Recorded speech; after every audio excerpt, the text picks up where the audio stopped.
Welcome to my podcast. Today's question is, where is your focus? Always remember, your focus determines your reality. You can escape from certain responsibilities. You can escape from certain people. You can escape from certain situations, but you can't escape yourself. Whatever you do comes back to you.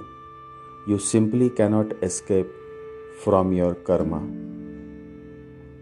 That is the law of this universe, and that is the only law that has been existing in the universe from the very beginning of time. The law of karma. Karma means that all actions have consequences. Today's happiness is the outcome of your past positive karma, and tomorrow's happiness is going to be the outcome of your present positive karma. You cannot expect good by doing bad to others. That is never going to happen. Every action, good or bad, is going to come back to you in some way and at some time. You are defined by your karma. No one has ever been able to escape it, not saints, not even gods, and not the greatest spiritual masters. No one escapes his or her karma. The only way to escape is to face your karma by going through the consequences of your actions. The more you try to escape, the more you would be followed by your karma. Your karma is like a shadow that follows you. If you have done something good, something beautiful, the shadow gives you comfort and joy. If you have done something terrible, the shadow gives you discomfort and miseries. Your karma defines your destiny, and your focus defines your karma. If you want to work on your karma, you should work on your focus. Your karma is based on your focus. If your focus is on the positive side of life, you are going to indulge in positive actions. A young man was heading towards a town, and when he reached the gates of that town, he asked the gatekeeper, "How are the people of this town? Are they good?" The gatekeeper was an old man. He smiled and asked, "Why do you ask this?" The young man said, "The people of the town I have come from are very indecent, and they are just unbearable. I was upset and disturbed by them. I had to leave that town. Now I want to become a resident of some new town. So I am asking you how the people of this town are." The old gatekeeper said, "Son, you better move on. The people of this town are even viler, wicked, and more indecent. Here you will get into trouble. Go look somewhere else." The young man thanked the old gatekeeper and moved on. After a while, another man came to the gate of this town, and this man asked, "Grandfather, how are the people of this village? I am searching for a new residence." The old gatekeeper replied, "How were the people of the village you have left?" The man couldn't answer. His eyes became wet, but somehow he controlled his tears and said, "The people of my village were very nice people. I miss them. The people of my village were very loving and caring. We all lived happily and celebrated every moment of our lives together. But now, due to lack of employment and severe financial crisis, I have had to leave my village. But I have made a promise to myself that the day I have good savings, I would return to my village. I will reside in that village in the end. I want to die in that village. If I cannot live there, then at least I want to die there." The old gatekeeper said, "You are welcome. You will find the people of this village even more loving than the people of that village." A young boy was sitting near the old gatekeeper, and he had been observing for a while. At first he had heard what the first young man had said and the old gatekeeper's answer.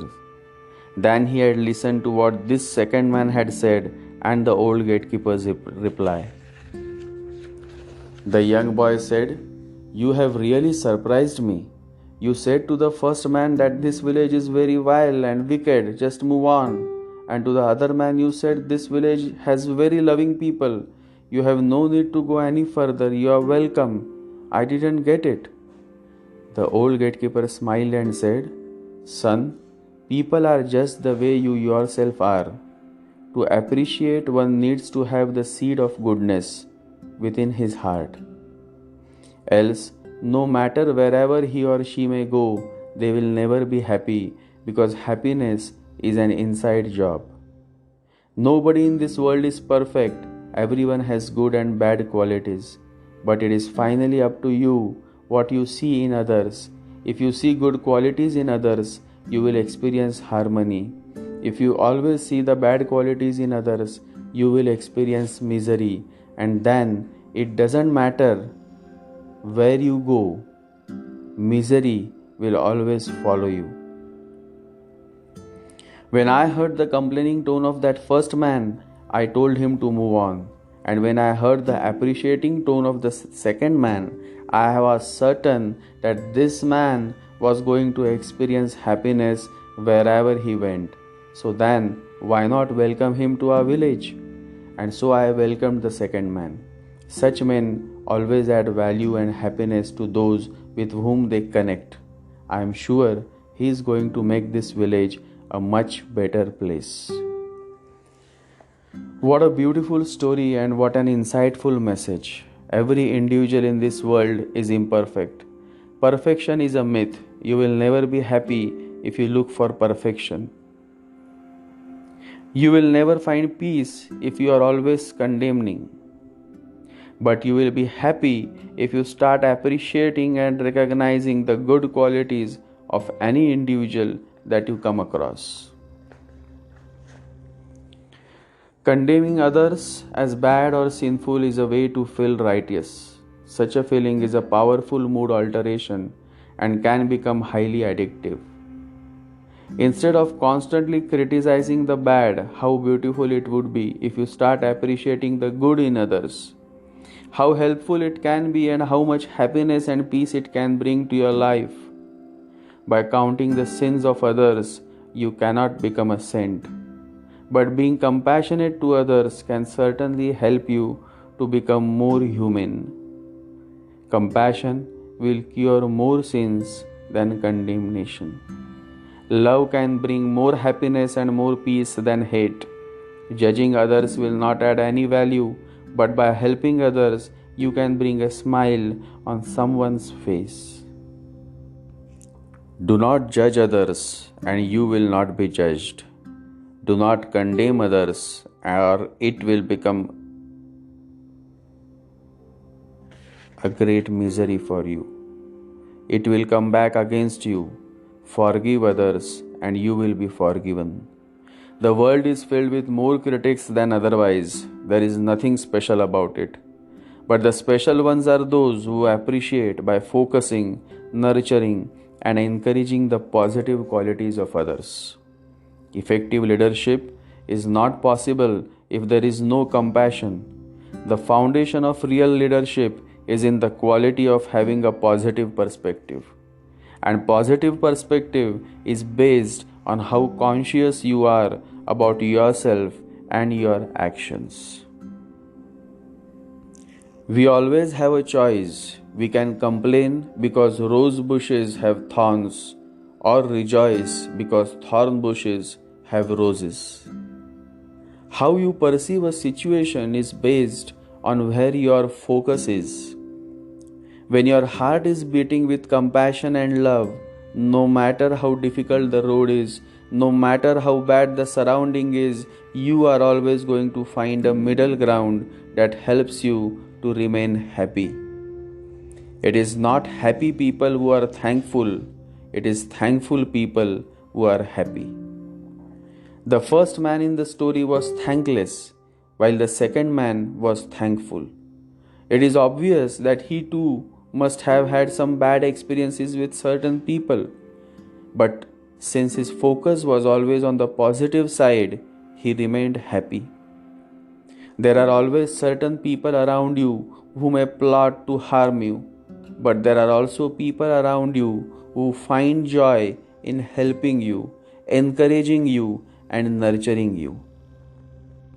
If you want to feel good and experience true happiness, stop focusing on your enemies and start focusing on your friends. By focusing on the positive, you are opening doors to happiness. Good and bad has been there in this universe from the very beginning of time. The real question is, what is it that you wish to focus on? Because what you focus on expands.